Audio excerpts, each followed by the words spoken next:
crime prevention does not happen, but with policing, 100%. Yes. Crime prevention only happens by solving the underlying reasons as to why this exists. Like, it's about stopping it before it happens.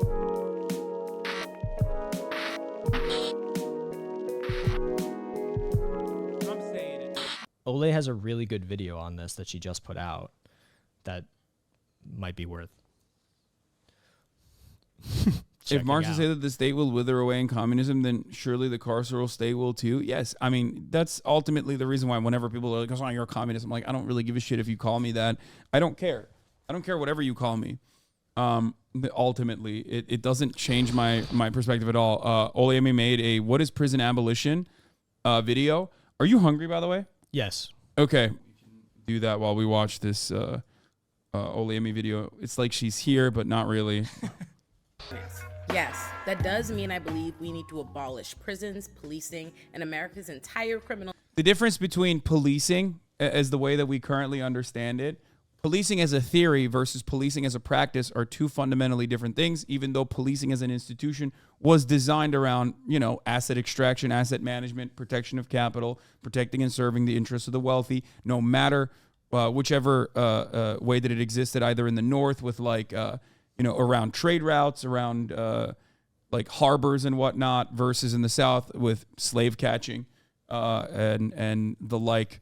So I get all of that, but the anarchist or the abolitionist solution to that would be some form of democratically organized group of individuals that are upholding the democratically voted on hierarchies, I guess, that everyone in said community agrees on. So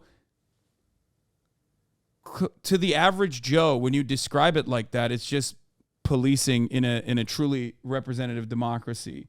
It's still technically people that are going to be tasked with upholding law and order, kind of, or at least like maintaining the presence that there is like some kind of law and order. I don't know that I necessarily agree. I think that, look, inside, again, it's kind of hard to talk about, but like inside this like area that this weird area we're talking about, there's this democratic idea, but also abolition as a concept is also thinking about like your community as like your neighbors, like having relations, because this is also part of the problem with capitalism is that we are so atomized and like separated from one alienation another. And isolation. And obviously the vibes right now in this country are so supremely fucked up. And I think that is also a reflection of how atomized we are. But when you have a community and you hear something going on next door and you hear two people yelling and you maybe think it's like a domestic violence situation, when you know those people and they know you and you can knock on that door and not think they're going to shoot you, the guy's going to shoot you, that's a very different situation. Or when your stereo goes missing and you know that it's your cousin that stole it or whatever, you're going to be like, why did Jerry steal my stereo? And you're going to call your aunt and you're going to be like, he stole my stereo. Can you get me a new stereo? Or you know what I mean? Like, I think it's important to think about it in that way. Like it's a fundamentally different way of being and also like, again, meeting people's material needs. And it's not, and please, for the love of God, it's not utopian, right? Because we have the resources to do all these things, but we make these policy choices in terms of the money which I know you know that, but like it's a policy choice and then that's it. Yeah. But we don't just exist. We do exist in a broader society as well, though. Like we exist in a larger formation than just like the simple smaller communities that you are talking about, which is why there still is like a need for some level of enforcement. Is what I end up arguing on the side of. Like there needs to be a group of individuals that. Everyone is like, yeah, that's great. These guys are the guys who are going to operate the courts, for example. You know what I mean? Like, I suspect that you still believe in like a court system, right? Like you believe that there needs to be like some level of adjudication, judgment, like a court process. even if it's to like uphold simple contracts, even if it's to resolve simple matters, whether it be community organized and is like small, there needs to be a means of arbitration, a place where you can do that. I think, if that's a system that becomes imposed because of a collective, my preference is like smaller autonomous I mean, I don't want to get super in the weeds on this, but like,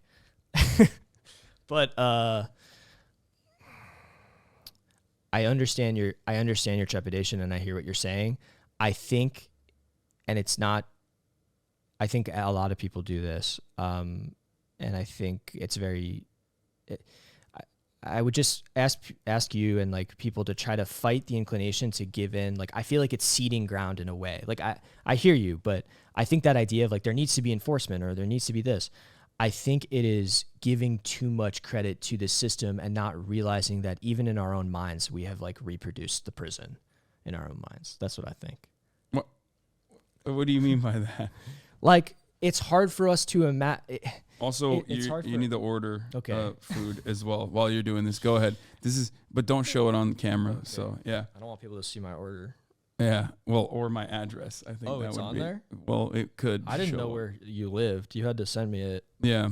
Anyway, go on. I was gonna dox you. What did you get? I got a custom salad. Do you want the same? I mean, it's like super high protein. No, I'm not gonna do that. Okay, pussy. Here you go. Wait, that's it? What did you get? I got the pesto parm. That's it? Yeah, that's fine. You don't want something nicer than that? What do you mean? It's fine. Okay, whatever. All right, dude. Let's go to Ole. No. Let's go to Ole. It's fine. Oh, come on. What do you mean? You said a prison of the mind. Like I'm a little bit confused by that. What do you mean by that? I'm saying I think that we are.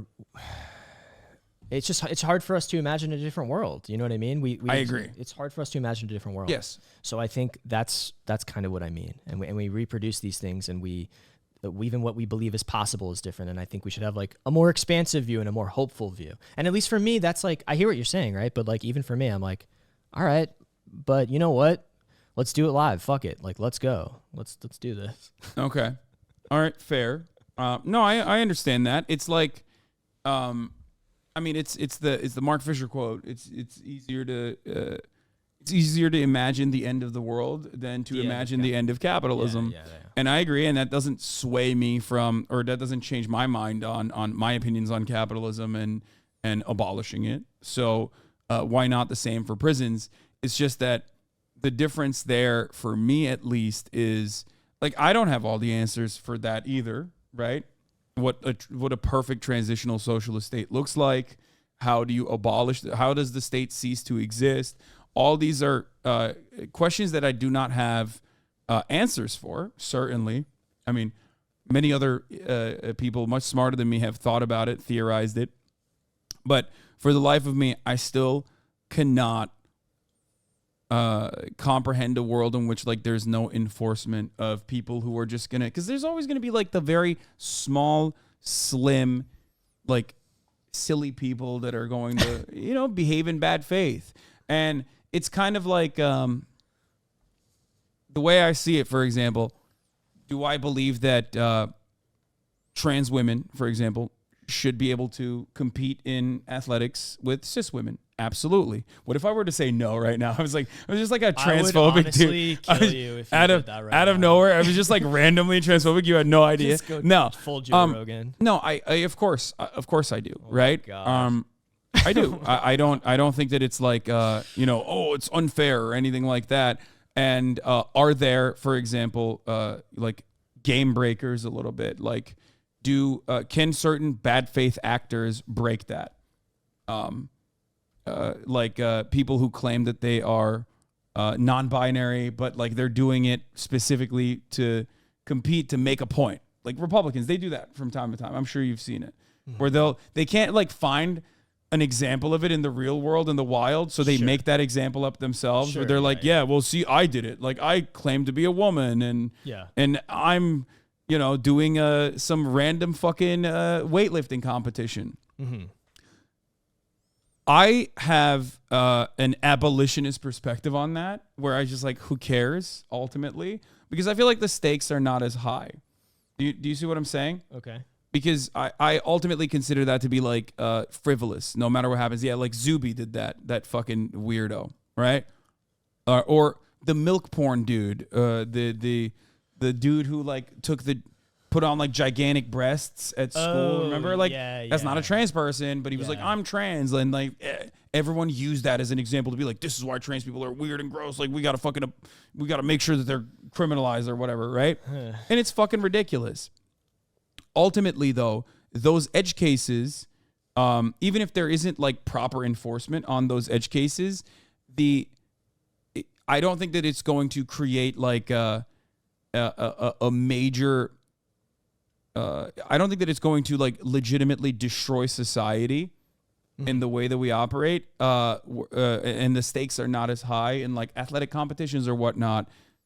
So a little bit of like scumbaggery can be dealt with, in my opinion, through the individual community that is like self-selecting or like whatever commission is in place for that athletic endeavor that people are engaging in. They can make that assessment individually in a decentralized manner. Whereas when it comes to criminal justice, I do feel like it's not a concession I can make for for things that I personally believe in, even if I do understand that like solving the underlying material conditions would eradicate, like as you said, this doesn't happen in rich communities, but crime still does happen in rich communities. Sure. And how do you deal with that is something that I just can't get over. For me in particular, because I feel like that's a much like the stakes are higher than simply athletic competition. Does that make sense? Yeah. I just keep going back to the same point over and over again. So basically, what I'm hearing is that you are a transphobe. No, I said I don't care. Like I'm saying, I'm on board with trans women competing with cis women, and like edge cases like bad faith actors who aren't trans are not going to break that. I know. Yeah. Crime happens in rich communities, but much more rare as the victims are not in that community. No. That's what I'm saying. Crime still does happen in rich communities. Actually, there are certain things that we should be criminalizing that we don't, like wage theft, for example, or $50 billion a year. I think I made that up. I think it's $50 billion. It's a lot. It's much more than like fucking regular theft or grand theft auto or grand larceny in general. Yeah, no, it's more than all those things combined. All property crime combined is wage theft. Like, how do we, in an abolitionist world, like, what do we do to the fucking CEO that's like, I guess there would be no CEOs in an abolitionist world, but like, what do you do to the guy who's dumping, fucking toxic waste into the water supply? You know what I mean? And he's not stopping. Yeah, well, we'd stop him from doing that. We don't let him do that anymore. What's the enforcement mechanism? What's the enforcement mechanism? You see what I'm saying? Yeah, but I think you're negating like the reality of like a community's ability to get involved in difficult situations, which they're able to do. We're talking about the abolition of the prison industrial complex, which is like this formation that exists. Guy pumping chemicals into the water.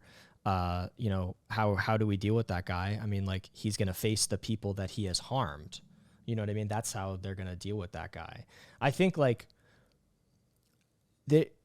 again, if something, it doesn't mean that there's not going to be severe repercussions for that person. Like there likely will be severe repercussions for that person. Just a question of how it works and whether it's just purely punitive or, figuring out a way to make those people whole. 50 billion. I was right. You were right.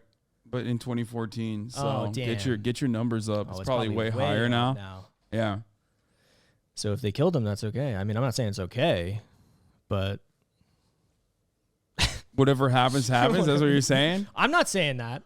Like ultimately, what? Anyway, let's continue with this video for now. Well, I'm actually holding off on it because like we can keep watching it when the food gets here, and then easier to watch it without me pausing it nonstop. They said I'm pro mob justice. Yeah, like, I mean, it turns into like Chaz and Chop, right? Like, I mean, that was a bit of a joke regardless. Like, that was not like a real, anarchist formation or Seattle? anything. Yeah. Okay. But like, how did Chaz or Chop, how did that fall apart? Well, it fell apart when there was like one dude, I think it was like literally a landlord, if I'm not mistaken, who like set up a brigade of like armed security for that community. And then they ended up shooting at like a bunch of black teenagers who were in a minivan who were, I think, legitimately harassing the community as well. And they were constantly targeted by like right-wing white supremacists too. So they were on edge. And then they ended up shooting at them and I think killing one of the teenagers. Yeah. So like, it's horrible. So like, okay, so then all you did in that situation was like community enforcement turned into police by a different name, and then it actually acted out in an almost identical way that like police would behave in that circumstance. Yeah, I mean, there's a difference between security and safety, and I feel like the stuff you're talking about is security and not safety. And I think that safety, again, and I hate to be a broken record here, is because maybe it's not satisfying to people, right? But like, safety is this idea, that's based in a group in the community of people knowing each other, and being able to actually connect and hold each other accountable in different ways. I think like, an armed militia or whatever. I mean, look, we see how it works now, right? Like, is it working out now? No, it's not working out now. And so I don't love arguing about what exactly the future looks like, because to be honest, I don't know that it's the most important thing in the world, because we don't know exactly what that future looks like. And as we're talking about this more and more and like going back and forth on it, I'm realizing that now I totally understand why you feel this way, where you're like, yeah, I don't want to talk about this but I think it is. No, I don't want to talk about it because it's unproductive, because our goals are completely aligned, 100%, which is why I don't like talking about it. But I think I do think it's a valuable thing from the perspective of getting people to think about it and look into it. People talking shit. They're talking shit about me. Don't worry. They always do. Let's go. This is like a big tent, left leaning even, and maybe even some right wingers in here as well, like community. So there's always going to be like, there's going to be anarchists, there's going to be fucking Maoist third worldists, and then and liberals and even conservatives in here. So like, obviously there's a lot of difference in opinion. I also just want to say, like, look, my job that I do for a living is a harm mitigation job. The realities for most of my clients is they're in a really bad situation. You know what I mean? Yeah. And they're looking to decide between bad and worse choices a lot of the time. I am not, I live in the real world. I understand how the real world works.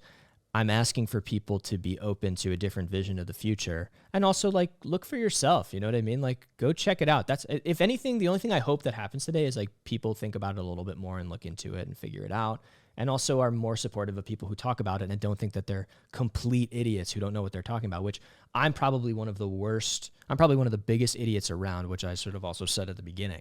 But no, I'm an idiot too. I'm very stupid, so it doesn't matter. We're having a mid off. We're having a stupid off. And listen, for the record, for everyone who's in the chat right now, they're like, oh well, maybe Alex is not doing the best job here describing abolition. I could do a much better job. No, the fuck you wouldn't. Okay, no, you wouldn't. So shut the fuck up. For everyone always fancies themselves to be this like incredible communicator when in a situation like this one, where like you get tense no matter what, you know what I mean? It's an unfamiliar surrounding, unfamiliar environment. It doesn't work that way. They're cooking me. What, me? No, I'm kidding. No, they're not. They're not cooking. But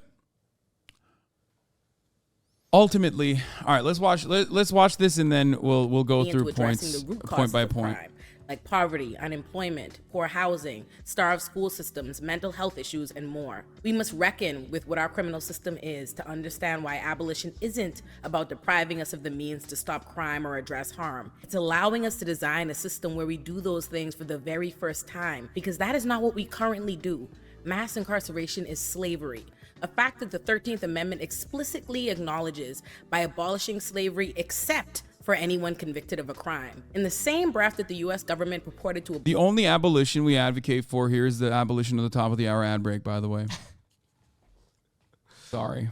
At the top of the hour, there's a 3-minute ad break. And if you no longer want to see those ads, there you go. You can be a full-blown abolitionist in that regard. 100%. Okay?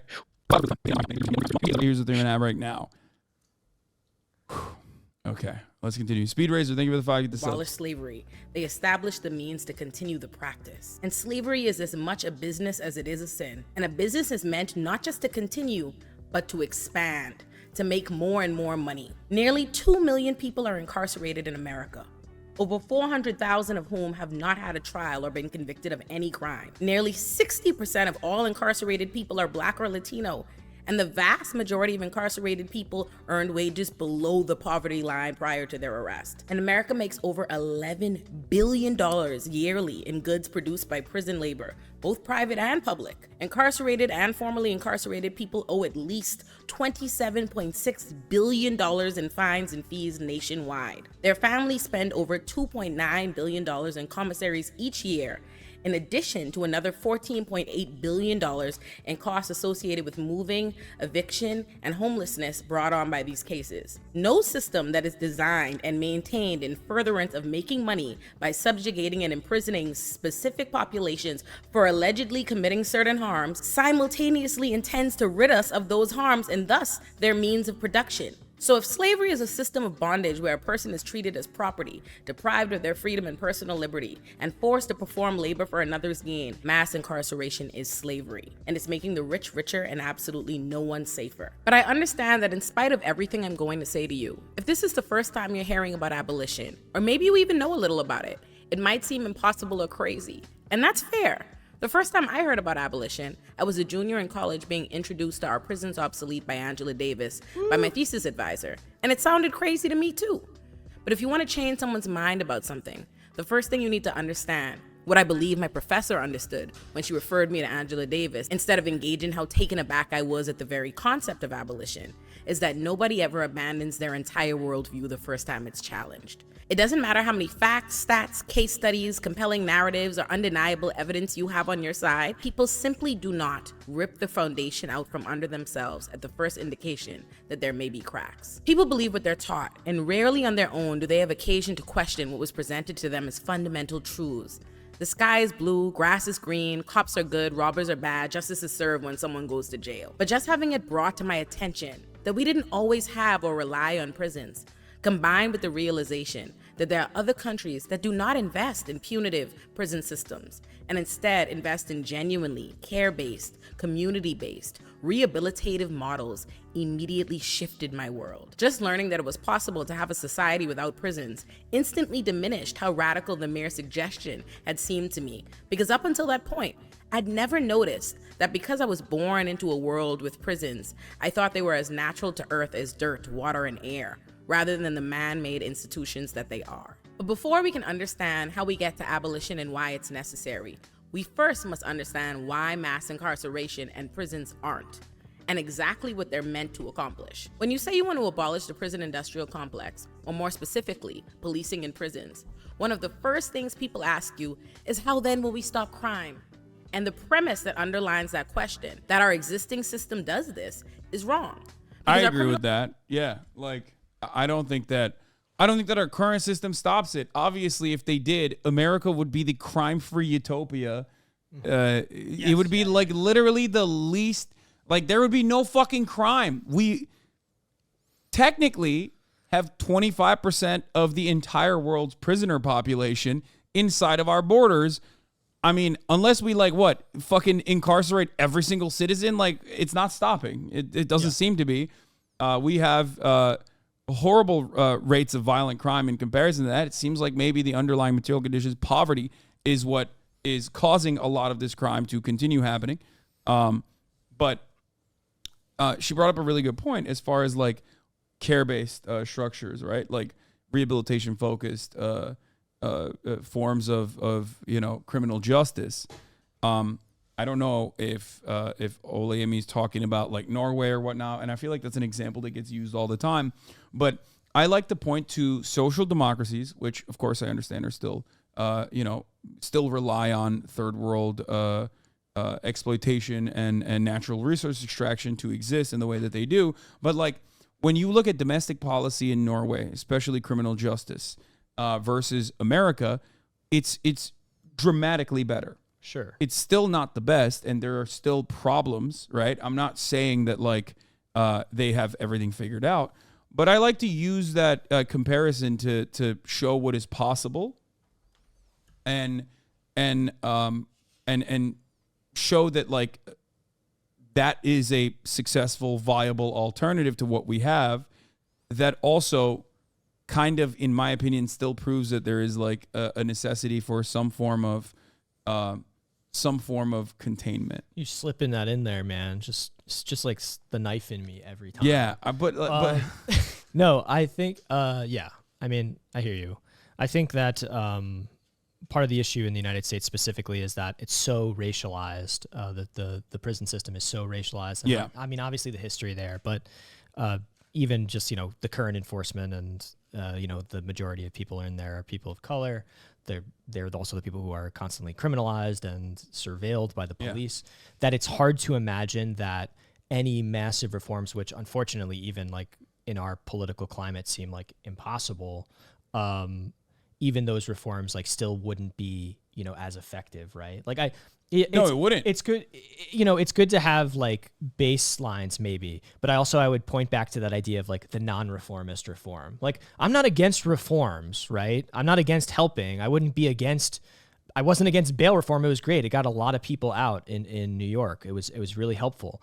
I'm against things that like maintain power structure or like build them up or give more capacity versus like, kind of taking it down. That's a little bit or a lot. Okay. Yeah, I mean, it's still better. You want to fight? Marginal improvements. Well, I mean, what happens when one party loses? I don't know. You tell me. I'm just saying, like, no cops, no. I got the strap. No cop. Oh, I have it right here. It's on my. You don't know how fast my hands are. It's on my side of the table. Yeah, no jail anyway, so fuck it. YOLO, why not? The system does not address, stop, or prevent crime, because that's not what it's intended to do. In fact, it's meant to reproduce it. America's criminal system is a vehicle for maintaining racial, social, and economic inequality by criminalizing poor Black and brown communities, using them for labor, and saddling them with debt, trauma, and rap sheets whose lifelong collateral consequences can rarely be outrun. It's not a coincidence that the same communities dubbed high crime areas are those most under-resourced and remain that way generation after generation. We all want to live in a society that is free of crime and the social ills that reproduce it. But continuing to invest in policing and mass incarceration of communities whose well-being we've never invested in only takes us further and further away from that goal. In America, the police killed at least 1,195 people in 2020 that we know of, and they've already killed 320 people this year. Black people were 26% of people killed by police in 2022, despite being only 13% of the population. According to the Vera Institute of Justice, police arrest someone every 3 seconds in this country. Yet, a 2020 review from University of Utah professor Shima Bergholm found the police solved just 2% of all major crimes. But the United States has the... Yeah, that's pretty good. You have a... you have a 50-50 shot in the United States of America of getting away with murder. That's pretty good. Yeah. I like those odds. Yeah, it's like... It's pretty wild to think about. Actually, no, it's the majority is... You don't have a 50-50 shot. You have like a 51% shot of getting away with murder. And I mean, even if you look at like clearance rates, those don't always tell the whole story, right? Because because there's also people that are falsely imprisoned, like people who are not guilty. Yeah. But it's much more convenient for the institutions to say, all right, you're guilty, you're going to jail, fuck it, YOLO, for sure. I don't think that like the number. I still don't think that the number of people that are that were found guilty of a crime but they were actually innocent is at like, I don't think it's like a 50-50 situation, but especially with like. But okay, wait. But like, also think about the things that we criminalize, right? I mean, it's like. Oh, I'm talking about murder and stuff. Okay. No, I wasn't. No, dog. I'm not talking about. No. I'm No, I'm talking about 100% on board. I'm 100% on board with like, all low level offenses. Like pretty much everything that people do, I recognize they do because they have to. Like they have to find like. Whether it be selling drugs or even all the way up to like extreme cases that you would consider extreme cases of violent crime, even like rape and things of that nature are, in my opinion, absolutely crimes that are rehabilitatable, I guess, if that's the correct term for it. And also, the best way to solve it is not necessarily draconian punitive measures, which are demonstrably not successful in playing a role in deterrence, because if that was the case, America wouldn't have any of it at all, right? But instead, to solve that, you have to look at the cycle of poverty and crime. I think there are, it is a hard thing to talk about, and it is a hard position to have, because it isn't always, we're talking about like a low level thing. And I think it's important we also not just talk about low level things, because like more than half of the people who are in, state, who are incarcerated in state prisons are there for technically what is considered a violent crime. And I think we should, it's important to dive into like what is a violent crime, because like only 3% of burglaries that happen actually involve like violence between two people. Like the vast majority of them, they don't even see the other person. Like it's in like the front of a house or in an apartment building or something like that. So like the way violent crime is even defined by the law can vary drastically state to state. Like in Kentucky, it could be like if you have ammonia for making like methamphetamine and you're like transporting it, that can be a violent crime. There's just like all these different definitions. So even when we hear the term violent crime, it might not be something where we think of actually a harm occurring to another person. But like, obviously there are things where someone is harmed, right? And I agree with what you're saying, which is how do we create alternatives to prevent those things from happening in the first place? Like, why does the environment exist? It's and like crime prevention does not happen, but with policing. 100%. Yes. Crime prevention only happens by solving the underlying reasons as to why this exists. Like trying to eradicate patriarchal constructs is a significantly better solution to trying to eradicate like rape, for example. Well, it's also than it is to just like jail rapists.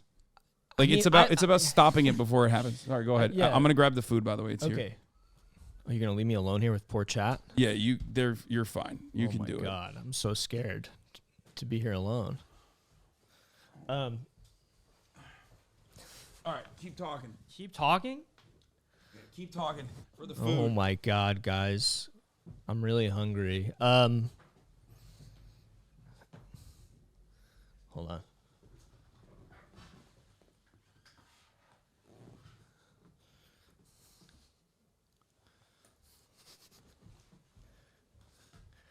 All right, chat. How's it going? Everybody go support Olurinatti though. Go sub on her YouTube. She's great, and you should be supporting her.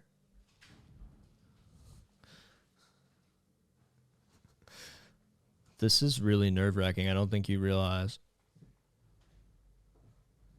What up? We're hanging out. It's great. You can say whatever you want. You just go do your propaganda.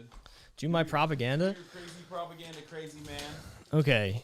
I mean, I'm gonna grab I think like when you're talking about something like, where are you good?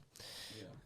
When you're talking about like sexual assault and stuff like that, I think it's also important to recognize, like in terms of actual enforcement, how many rape kits go untested currently, and also like when it comes to cops, the second largest crime that the police commit is sexual assault, oftentimes against people that, sometimes legal. Yeah, well, Until recently. Yeah. So I think that's also important to think about that inside of these contexts. It's not to ever excuse people from doing some kind of horrific thing that obviously has someone who is harmed, but I think it's really important to recognize that the system as it stands right now doesn't center it doesn't center the victims. It really does not center the victims. And so many times you'll hear from people who went through a court process where they actually dealt with prosecutors. They didn't care at all what that person who was harmed was saying, and they were just using them because the only thing they care about is the conviction. And that's unfortunately something that happens a lot. Or maybe even someone gets into sort of a domestic violence situation. It's very complicated. I've represented people in domestic violence. Where'd my gun go? I don't know, dude. But what the fuck? Yo, this is why you can't trust lawyers, bro. He took my blicky. That's fucked up. Go ahead. Go on. Sorry. I've represented people in domestic violence situations, and like sometimes the person who is harmed in that situation isn't interested in the case. They want to get it dismissed. There's complex dynamics there, and the prosecution is not always necessarily interested in that. They don't always necessarily care what the person who is harmed actually has to say. And that's also why I tell people, really try not to call the cops. Like it. So often I'm representing people who they were the ones who called the cops because they thought they were in a dangerous situation. Something bad was going on and they got arrested. So, it's something to be conscious of. Okay. I just went on and on. All right, let's keep going with Oluyemi's video, and then we're going to move on to watching Murder, and you're going to probably advocate to get the murderer out too. You fucking love crime, dude. What the hell is this? Brother. The highest incarceration rate in the world and spends an estimated $300 billion yearly on policing in prisons. A figure that has continued to skyrocket despite record drops in crime. Yet, political leaders in the media continue to sensationalize and manufacture crime waves to scare the public into feeling unsafe, no matter how divorced that feeling is from reality, so that we continue to support inflated police budgets, militarized police departments, and incarcerating residents of the most under-resourced communities. Still, people ask abolitionists, what will we do about the rapists and the murderers without prisons? First, it's worth noting that more than 80% of arrests nationwide are for misdemeanors, low-level, and non-violent offenses. Rape, murder, and other horrific and sensationalized crimes are simply not a reflection of the bulk of what's in our criminal system. They're just what receives the most media attention. Further and importantly, condemning violence doesn't stop it from reoccurring. Understanding and alleviating the causes of violence does. But to the question, what do we do about the rapists? To that I ask, what are we doing about them now? In a piece for The Guardian titled, Who Will Protect You from Rape Without Police?, Moira Donegan answers the question perfectly, and she says, and I quote, "But the notion that abolishing the police will have negative repercussions for women radically misunderstands both American policing and sexual violence. Police abolition need not be considered an abdication of the responsibility to protect women, but rather a way to fulfill it. Police never investigate most sexual violence because most sexual violence goes unreported. According to the Rape and Or done by the police. Incest National Network, or RAIN, a little less than 25% of sexual assaults are reported to the police, significantly less than other violent crimes. There is ample evidence that sexual assault victims who distrust the police are correct. Police departments systematically fail to make arrests in sexual assault cases, and their failures are mirrored throughout the justice system. According to RAIN, only 4.6% of sexual assaults ever lead to arrest, 4.6, and only 0.9% are ever referred by police to prosecutors. Conviction rates are also lower than for other violent crimes, in part because of police mishandling the sexual assault cases. Then there's this troubling fact. Also, the idea that cops are diving in front of dicks to stop them, what do you think? They got a bulletproof vest on and they're diving in front of a penis before it fucking enters a body. No, that's not how that works at all. And they barely do the thing that they're supposed to do, which is investigate. They don't do that at all. So I'm all of that I understand and agree with. I mean, it's bullshit. I guess it basically comes down to this. If crime is happening right now and our current solutions to crime, this is the best argument I can make for abolition, which is what you should have made. What do you mean? But you didn't. You know what? I'm just taking it day by day, okay? Okay. The best argument for abolition is this. There is always going to be crime, and the current carceral structure that we have and the current criminal justice system that we have fails to meet the theoretical goals that it ascribes, it sets out to do. Okay? And not only that, but it actually contributes to more crime happening. So if there is always going to be crime, a better way to solve it is by focusing almost exclusively on the underlying material reasons as to why crime occurs, and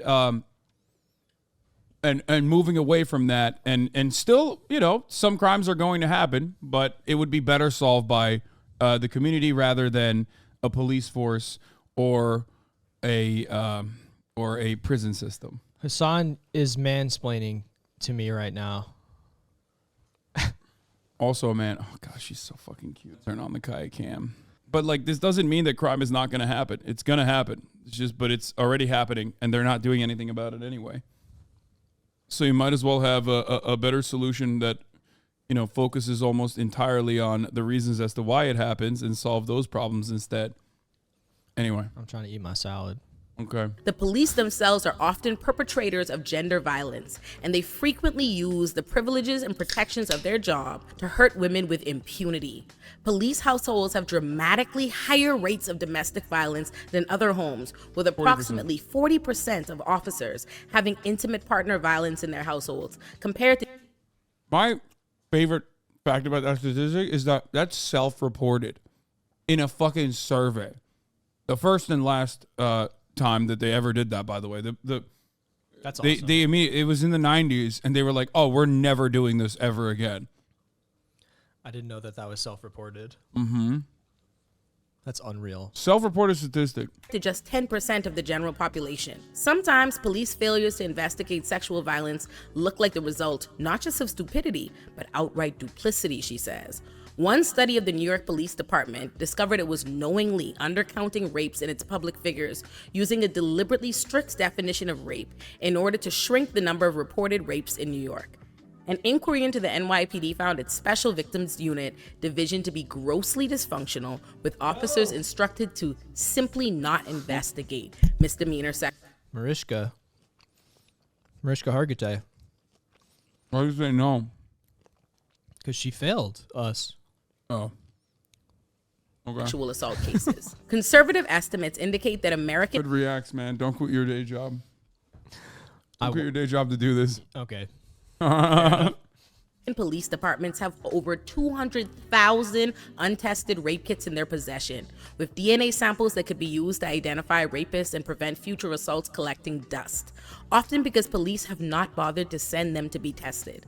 On top of that, a 2015 investigation by the Associated Press found that roughly 1,000 officers lost their badges in a 6-year period for rape, sodomy, and other sexual assault, sex crimes that included possession of child pornography, or sexual misconduct such as propositioning citizens or having consensual but prohibited on-duty intercourse. A 2003 national study by the Police Professionalism Initiative found that 40% of reported cases of police sexual misconduct involved teens, often young women involved in youth engagement and job shadowing programs. Despite our reluctance to state plainly what mass incarceration is, it's why abolition is neither radical nor unnecessary.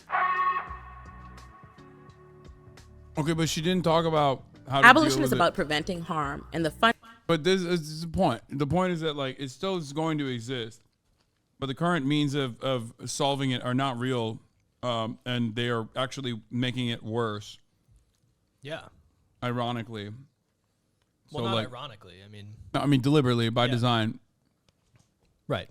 But yeah. But the point is, optically speaking, no one, and I mean no one, is going to get on board with that because they're going to say, okay, well, that's... Most people don't, is what I'm saying. Most normies don't. They look at that and go, like, I haven't been able to figure out a good way to advocate for this to the Normans, you know what I mean? Where they will always still go back to, like, okay, what about, rapists? Like, what do you do when someone rapes them? Do you just, like, go do a kumbaya circle? You know what I mean? No. That's just... I mean, I think, it's these... they're difficult questions, but I think it has to do with, like, restorative and transformative justice. So Restorative justice is saying and we talked about it a little bit, but the idea of you're centering the person who is harmed and you're asking what they need. And oftentimes in a restorative justice situation, it's like community members who lead sort of like an arbitration process where these two people come in and someone admits a harm that they have done. And they apologize to this they express remorse for it. And then they figure out a way for this person to, make some kind of amends for this harm that they've done. And I understand that some harms are far greater than others, but it's like it's an alternative to a system that is purely punitive and tells you that there are good guys and bad guys, and we put the bad guys away, when we know that it's so much more complicated than that, and that's also just like not how life works, So I think I get what you're saying, but I think ultimately what it boils down to is you are saying kind of some of the answers, which is like the system says it's about this, but actually it's not about this. It's not about safety. It's not about improving our lives and all these things. And it's actually exacerbating the problem and making it worse. And in fact, that historically is what it does and what it is by design. So we should get rid of that system. And so I think like you're not totally at odds with it. You just don't love the idea of being like, yeah, I'm an abolitionist because then someone's going to say, what do I do in this situation? But that, and also I still do believe that, but just like you do, I guess, that there is like a way to solve that. But, if people don't want to admit it, if people don't want to admit a crime, for example, like I still think that there's going to be need for detectives. I still think. I think you just want to be a detective, and that's like why you have the strap. No, I do not want to be a detective. It's okay. You can admit it. Detectives are still cops. I don't necessarily like cops. Necessarily. I don't like cops at all. I'm a Twitch streamer. I qualify everything. You want to take her out? Hey there. Okay. She's been sleeping the whole time. So. But you can take, and she's like currently on her bully shoes, so don't take her out right now. Come back in a little bit. Okay, well you got her attention, so you can take her out. She hasn't peed at all yet in a while. So what do you mean? Free her. No, quickly pick her up. Free her. Don't let her go. Okay, and take her. I won't rest until she is free. Take her to pee right now. Oh, close the wrong. Okay. Fundamental recognition that what we're doing now doesn't do that because it's not meant to.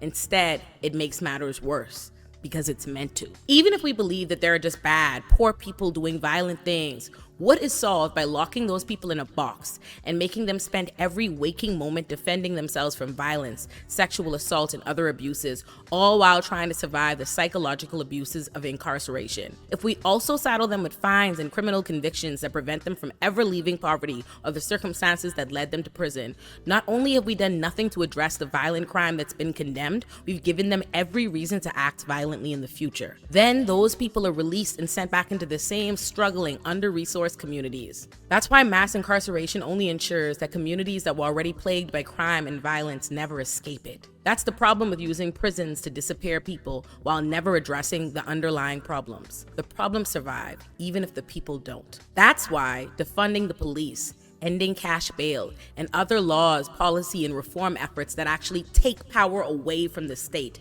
and decarcerate are central to getting us to a world without policing in prisons. But while FAIR doesn't create that world, it is precisely what keeps 2 million people locked behind bars, while the social ills that led them there rage on unaddressed. It's what keeps us protesting. Shut the fuck up about the echo, you dumb bitches. The noise gate is off so that you can hear Alex's voice better. America's criminal system, all while continuing to invest in that system. It's not fear of the people we've locked away. It's fear of the reckoning with the fact that despite incarcerating more people than anywhere else in the world and spending more money on some local police departments than other countries spend on their militaries, you aren't and don't feel any safer. The fear is in starting over. The daunting task of what it would mean to start from scratch. The fear of trying to create something new and possibly failing. The fear of admitting that all the harm mass incarceration has caused was for naught. And knowing that what's been done to people, communities, generations cannot be made right. Fear, just like guilt and defensiveness, cannot create. but it does keep us stuck in place, hiding our problems behind bars. Everybody knew peacocks were fly as fuck, but did you know they could fly? Like, we knew they ran. Okay. She killed it. It was great. But like I said, the ultimate conversation still revolves around edge cases, extreme shit, or even crime that occurs regularly that currently is not being addressed at all, which should be. You did not even like that salad. I liked it. I'm nervous. You didn't eat any of it. I had a little bit of it. Why don't you finish it? Don't be weird. What? Do you not like it? Do you want me to give you something else? That's my gun. Oh, you can't point it at me. What the fuck? You're gonna get me banned. What the fuck? Yo, I disbarred. Disbarred. The gun's fake, everybody. The gun is fake. Oh my God. Sorry. Not a real gun. It's not a real gun. I'm not a feeder. Okay, I'm a bit of a feeder. All the arguments seem to revolve around American system being bad, which I agree, but abolitionists think that the Norway system should be abolished? I mean, I think that it still exists inside that same framework. Like it's better, to some extent, and like obviously, what is it? The prison in Oslo, I don't remember the exact name of it, is like considered like the most humane prison in the world. Yeah, they're making fish cakes. Because they have like space and they have access to the outside, and like I think all that stuff is well and good. It's also a different context because they have better funded social program and everything, like in Norway, right? Yeah. But I think that a lot of abolitionists are anti-capitalists, and so I think it's a that'd be weird. Pro-capitalist but anti-prison would be think very odd. They go hand in hand. I think it's also Is it Halden? Yeah, Halden prison.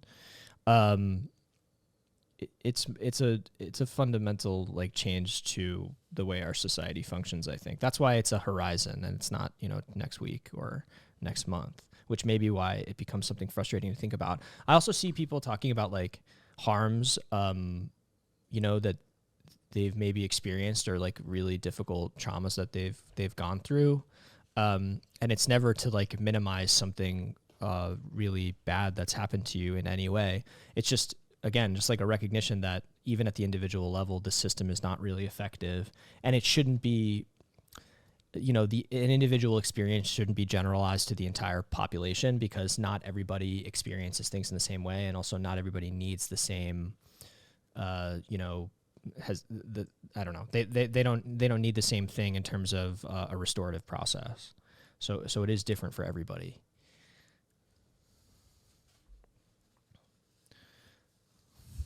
Socialism? I don't know. Communism?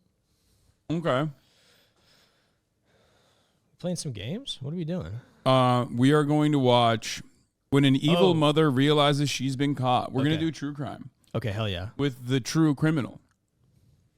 Yeah, main concern is reoffending. The rapists need to be separated from others to prevent harm in the meantime. I know we're done. We're done with the debates. Okay, we're no longer debating.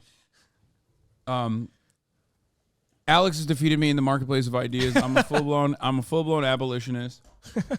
I believe in abolishing prisons and also